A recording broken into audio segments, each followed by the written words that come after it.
Can you imagine a pope who, instead of praying, organizes orgies and gambles away church offices? No piety, no humility, just wine, courtesans, cursing, and sin. At the head of the Catholic Church stood a young man who mocked God, and whose behavior shocked even the emperor. Who was John XII? How did he ever ascend to the papal throne? What was really happening in Rome, and why is this era known as the Pornocracy? You're about to find out. Welcome to Out Channel. Let's begin. There are moments in the history of the papacy when Rome's spiritual authority sank deeper into the mire than anyone could imagine. One of the darkest of these periods is undoubtedly what later historians called the Saculum Obscurum, the Dark Century.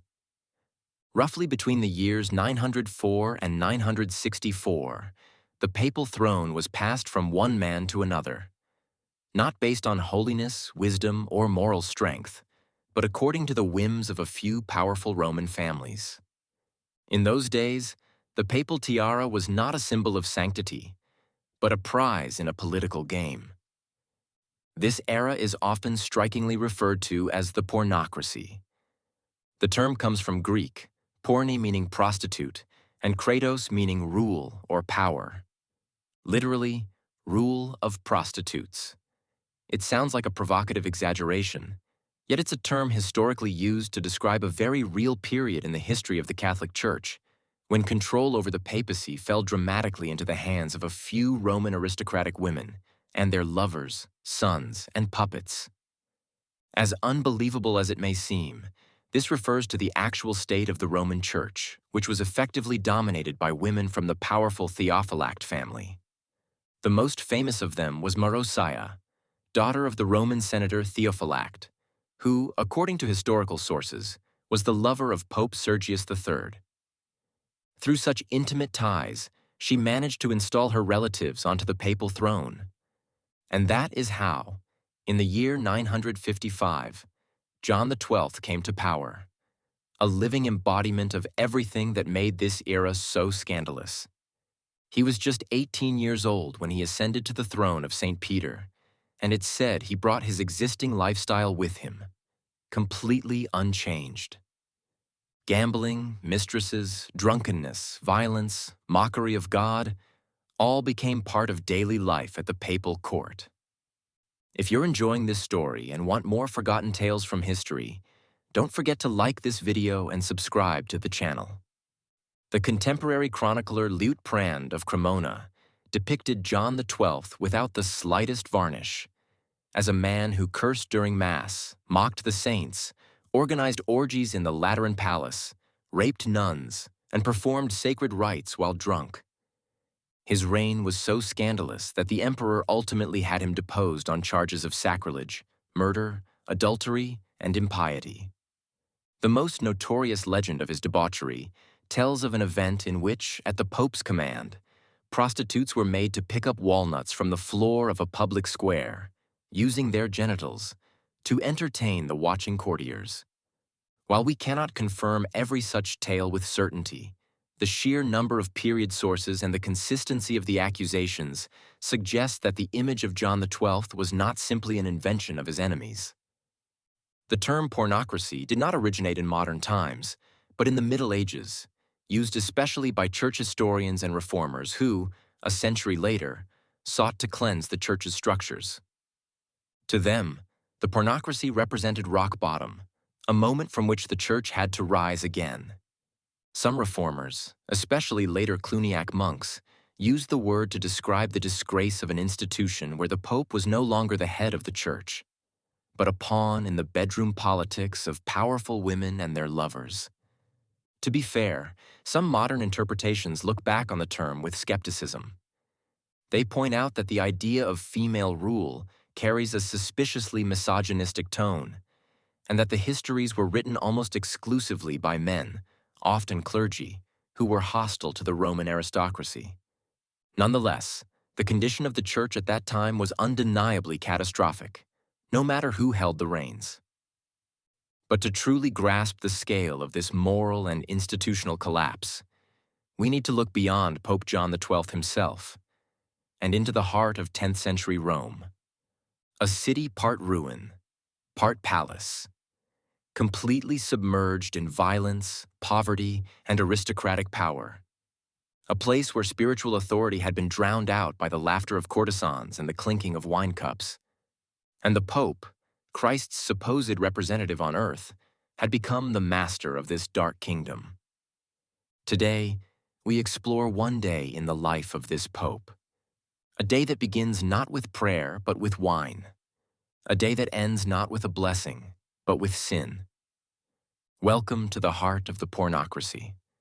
Pope John XII awoke in a heavy, embroidered bed beneath a crimson silk canopy. Sunlight timidly filtered through the thick drapes, and the room was thick with the scent of incense, lavender, and female skin. On fur rugs spread across the mosaic floor, two naked women dozed.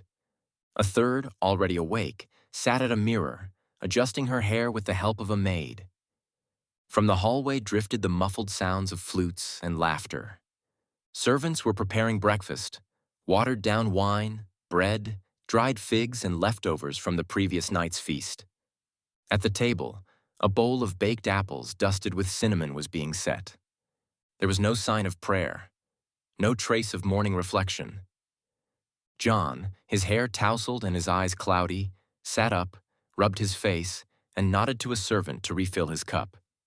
There would be no Mass today. "St. Peter is long gone," he quipped sarcastically when a nervous novice asked whether he wished to say the morning breviary. Instead, he allowed himself to be dressed in a dark robe, its golden trim long torn during some night of dancing and revelry.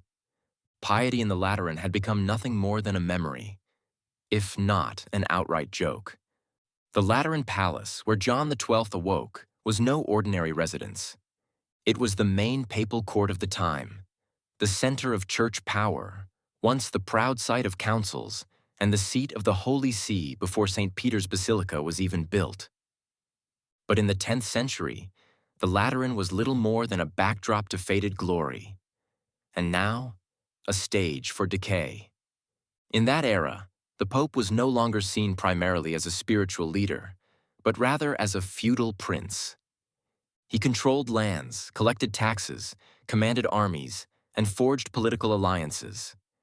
His spiritual responsibilities, preaching, prayer, theology, were often pushed aside.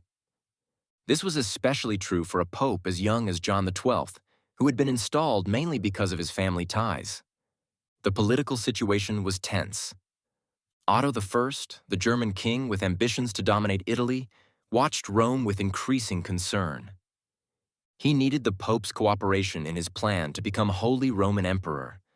But in John XII, he found an ally who had more in common with Dionysus than with Christ. Our historical image of this pope comes primarily from Liutprand of Cremona, a contemporary diplomat, bishop, and fierce critic of the papacy's corruption. Liutprand compiled a list of accusations that portray John XII as a sinner in every sense. But we must also acknowledge that some of these accounts may have been deliberately exaggerated. Even so, when such stories appear across multiple sources, they begin to carry the weight of testimony, forming a portrait of a young man who exchanged sanctity for sensuality.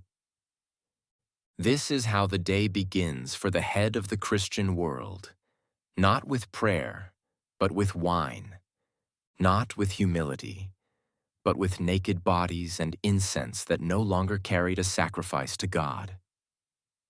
From early morning, messengers from Roman noble families were already gathered outside the Lateran palace. Some were armed, others carried scrolls, but all shared the same goal: to secure the Pope's favor. Inside the audience hall, the windows had no glass. Only heavy curtains shielded those present from the cold wind drifting in from the crumbling alleys beyond the city. When John XII finally descended from his chambers, he yawned and slouched indifferently onto his raised throne. He avoided eye contact with anyone. Two nobles from the powerful Crescenti family argued over the right to control a church on the outskirts of Rome. A third offered the Pope a small chest of coins as a gift to the church in exchange for appointing his nephew a bishop. John chuckled, nodded, and accepted. He left the record-keeping to his secretaries. The audience lasted less than an hour. When another visitor began voicing clergy complaints about the mismanagement of papal estates, John impatiently cut him off. He stood, waved to his servants to bring his favorite dice, and started a gambling game with his companions. That day, he gave no more thought to his subjects, to priests, or to justice. "St. Peter had fish. I have gold," he sneered, as one disgusted cardinal walked out of the room. The others laughed. Whether out of agreement or fear, no one knows. This approach to church leadership was not an exception. It was the rule. In 10th century papal Rome, the practice of simony, the sale of spiritual offices, had become widespread. Priestly posts, bishoprics, even monastic positions were routinely bought and sold, often as political favors or for personal enrichment. In a land where faith and power had become inseparable, it was a lucrative business. The Pope wasn't the only one involved, but his open disregard for piety and inability to maintain authority made him a symbol of decay. In a city where noble houses like the Crescenti or Theophylax held true power, the Pope was more a pawn in their game than an actual ruler. He often served merely to legitimize their ambitions. Within the Church itself, no major reform movement yet existed. Monastic reforms were just beginning and had not reached the papal curia. Voices of protest among the clergy were few and rarely heard or welcomed. On that day, like many others, the Pope chose dice over duty, amused as church offices became chips in his game. The Christian world prayed, and its leader was betting on a 6. After a short rest in the privacy of the palace, Pope John left the city walls. Trailing behind him was a procession of riders, nobles, hunters, servants, and armed guards. They headed toward the low woods that once stretched along the banks of the Tiber. Hunting small game, pheasants and deer, was a favorite pastime of the papal court, along with drinking, laughter, and strengthening ties with the powerful men of Roman aristocracy. John didn't feel like riding, so he was carried in a litter. When the hunt was done, he clapped, and a servant handed him a cup of wine. He cared little for the kill. What interested him was the company and the atmosphere, where he could be the center of attention without responsibility. On the way back, the group was accompanied by singing and the giggling of young women, added to the party purely for entertainment. Once back at the Lateran, John retired to one of the side halls. The dice were waiting, the wine was poured. He laughed, made crude jokes, shouted at servants, and when he lost, he slammed his fists on the table. Cursing and blasphemy, against Christ, St. Peter, even his own mother, were a daily occurrence. No one dared protest. Those who had tried before were no longer welcome at court. Later that afternoon, a woman appeared, rumored to be the wife of one of his loyal courtiers. John ushered her into his chambers without hesitation, disappearing with her for an hour. At the Lateran, such scenes weren't discussed. They were part of the daily routine. 10th century Rome was a city where the glory of antiquity had long since crumbled to dust. Where triumphant legions once marched and senators once roared from the forum's platforms, now only weeds and grazing cattle remained. The city was a shadow of its own past. The ruins of once mighty temples were dismantled for building stone. Aqueducts were overgrown with moss, and streets filled with mud and filth led to houses that stood more from habit than craftsmanship. Most of the population lived in poverty, uncertainty, and fear. The wooden homes in the lower quarters were often moldy or fire-damaged. Entire families crowded into one room. Children slept on the floor. Food was scarce. Millet porridge, onions, legumes, hard bread, and, on rare occasions, goat cheese. Meat was a luxury. Disease spread quickly, and hygiene was abysmal. Add to that the daily threat of robbery or rape, law existed only for those who could afford it. And while the Roman people struggled to survive, inside the Lateran palace wine flowed, dancing continued, and gold changed hands over dice games. The Pope stood at the head of this world of excess and sin. He was young, undisciplined, and unchecked by any external authority. Under his leadership, the Church lost any moral compass, replacing spiritual guidance with outright decay. The Pope was no longer the guardian of faith. He was a deified aristocrat, ruling like a tyrant. His abuse of power was both systematic and brutal. According to several chroniclers, he raped women across all social classes: nuns, widows, noblewomen, servants, even the wife of his own godfather. These weren't isolated incidents. They were a pattern of behavior. Those who opposed him were banished, silenced, or eliminated. Fear ruled the palace, and obedience was purchased, with money or with access, to the table, to power, to the body. Rome had become a city of two worlds. Some broke their teeth on hard bread and slept on straw.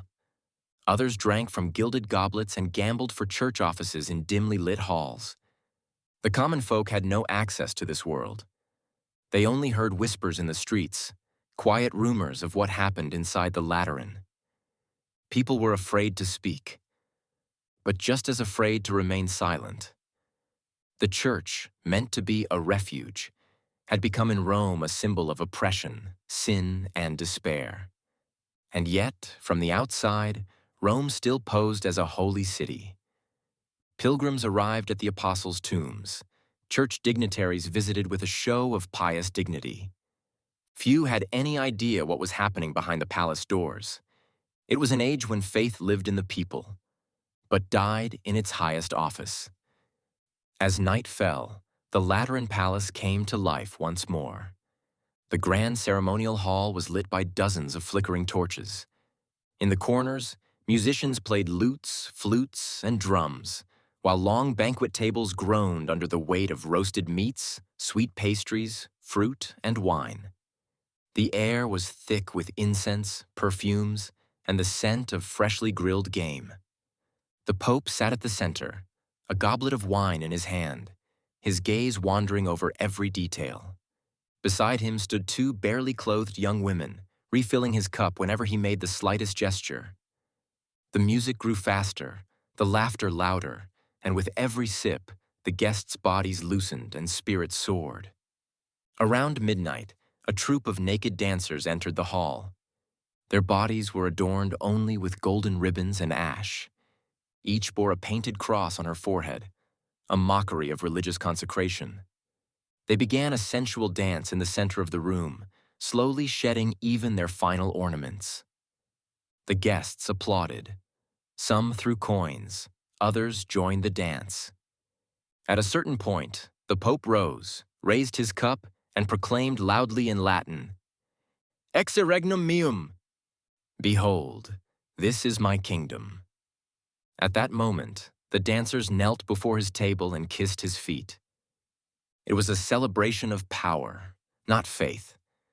A ritual not sacred but secular, almost pagan.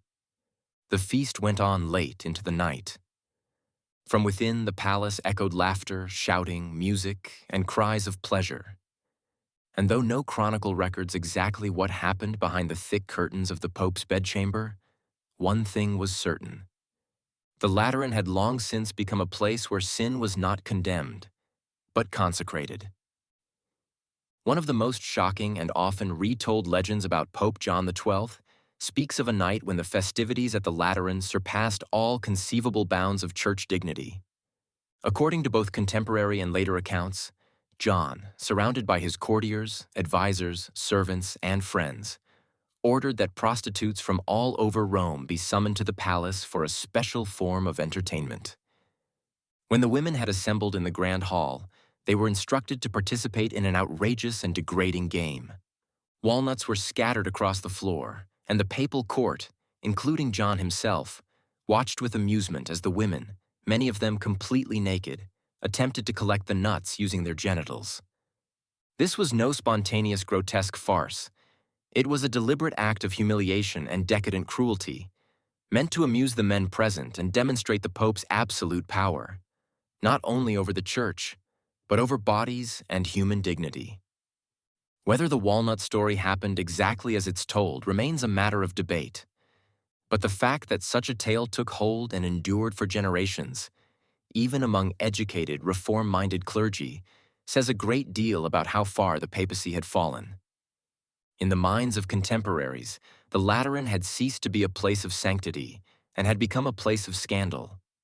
Whether historically precise or symbolically exaggerated, this event became a defining image of an age when the Bishop of Rome had no qualms about turning an evening of debauchery into a political performance, and sin into an instrument of power. What happened in the Lateran wasn't just the personal failure of one young man. It was institutionalized decadence. The traditions of ancient sensual hedonism, preserved in some aristocratic circles, merged at the papal court with absolute power and a total lack of accountability. John XII was a pope without oversight, without spiritual authority above him, and without fear of consequences. At the time, the Church had no mechanisms to restrain its own leader. No council could intervene. No internal opposition had any strength. Reform movements were only just beginning to take root. And so the Pope wielded total power and used it as a key to the bedchamber. The social role of women in Rome at that time was thoroughly subordinate. Courtesans and concubines were a common part of court life. But in the Lateran, they were more than companions. They became props for display, entertainment, and degradation. The moral code of the Church had lost all meaning within these walls. Sacraments were sold, bodies were offered. Faith fell silent. Evenings in the Lateran were not celebrations. They were indictments.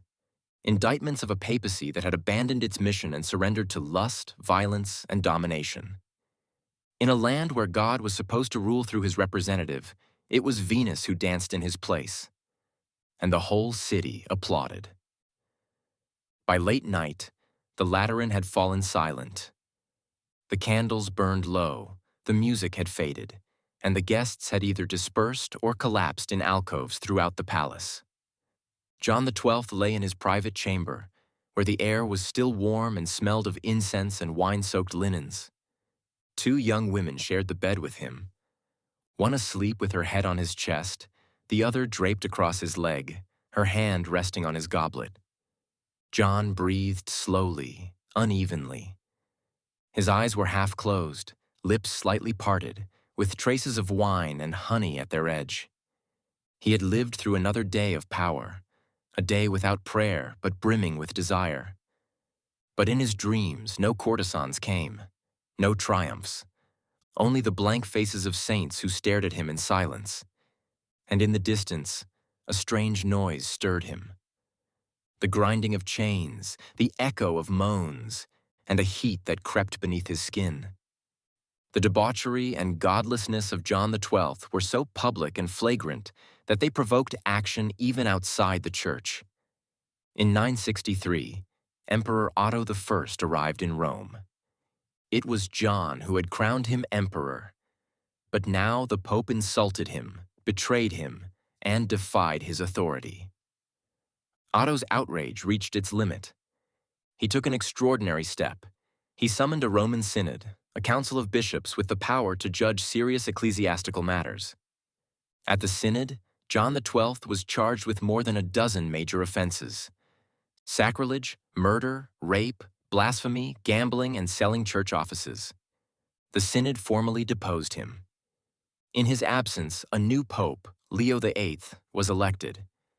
But after Otto left the city, John stormed back into the Lateran, expelled Leo, and briefly reclaimed power over the church. It didn't last. His death came suddenly and is shrouded in legend.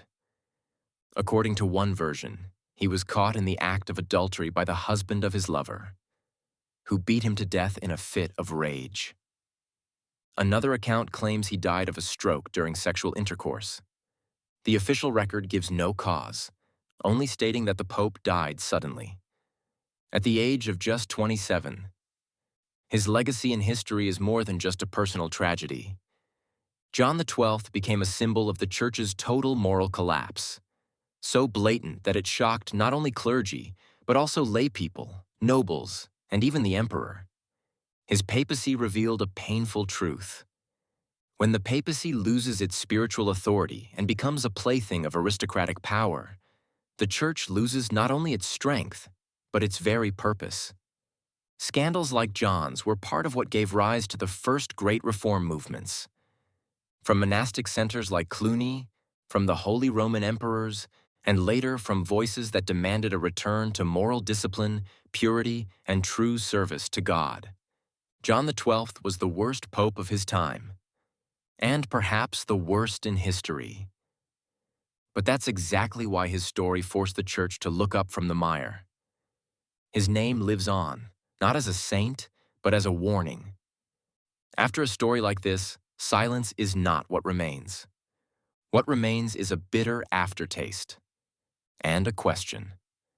How could an institution meant to stand for faith, humility, and service to God allow its highest office to be held by someone who scorned everything it stood for? How could those who knew the truth stay silent? And why did it take so long for anyone to act? Perhaps this is the true lesson of John XII. Not as a historical curiosity, but as a cautionary tale of what happens when power is left without conscience. John XII was not just a depraved young man. He was the product of an environment that allowed the papacy to become a tool of power, intrigue, lust, and gold. A reflection of an era that forgot the meaning of spiritual leadership. And above all, the result of a church that stopped speaking and started silently watching. The legacy of John XII is not just moral decline. It is a memento that even the most sacred institutions can fall if they lack conscience, courage, and inner renewal. It shows how easily faith can become a facade once it ceases to be alive. And that no title, be it pope, king, or bishop, guarantees holiness. Perhaps that's why we return to his name. Not to judge it again and again, but to ask ourselves, how much of 10th century Lateran still lingers in us today? How much have we truly learned? And how much do we just pretend that things are different now? Pope John XII is a symbol, not of sanctity, not of strength, but of human weakness in the highest seat of power. And even weakness, if we dare to name it, has its place in history. If it helps us learn. If you enjoyed today's journey into the life of a debauched pope during the age of pornocracy, please consider supporting us. Give this video a like, subscribe to our channel, and let us know in the comments what other stories from the past you'd like us to explore next. Stay with us. More tales from history are already on their way.